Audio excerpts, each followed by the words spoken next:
2026 বিশ্বকাপের পর মেসি থাকবেন না, তখন আলমাদাকে নিয়মিত ফ্রি কিক নিতে দেখা যাবে।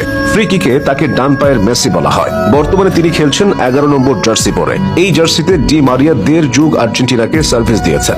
গোল করে তিনি ডি মারিয়ার মতোই উদযাপন করেছেন। ধারণা করা হয় থিয়াগো আলমাদাই ভবিষ্যতে মেসির 10 নম্বর জার্সিটা গায়ে চাপাবেন। আর্জেন্টিনার আর 10টা প্লেয়ার যেভাবে উঠে আসেন, আলমাদাও সেভাবে উঠে এসেছেন, অর্থাৎ কঠিন সংগ্রাম। মেসি ও তেভেজ ছিল আলমাদার অনুপ্রেরণা। তেভেজের সঙ্গে তার জীবনের অনেক মিল আছে।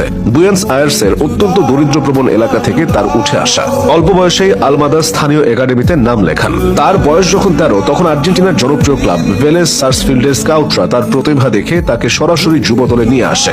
প্রতিদিন বাসে করে দীর্ঘ পথ পাড়ি দিয়ে প্র্যাকটিসে যোগ দিতেন আলমাদা।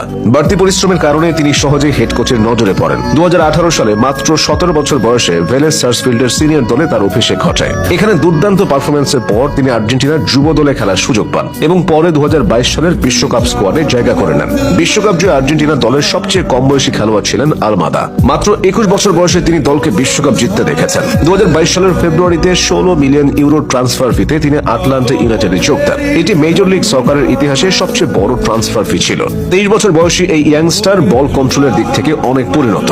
পাওয়ার শটের পাশাপাশি ড্রিবলিং হলো আলমাদার দ্বিতীয় শক্তির জায়গা। উচ্চতা কম হওয়ায় ড্রিবলিং এর ক্ষেত্রে তিনি বাড়তি সুবিধা পান। অ্যাটাকিং মিডফিল্ডার হলেও তিনি উইঙ্গার ও সেকেন্ড স্ট্রাইকার হিসেবে খেলতে পারেন। প্রতিপক্ষের রক্ষণে জটলার ভেতর বল পায়ে রেখে তিনি বাড়তি চাপ তৈরি করেন। আর্জেন্টিনার শর্ট পাসের জন্য বিখ্যাত।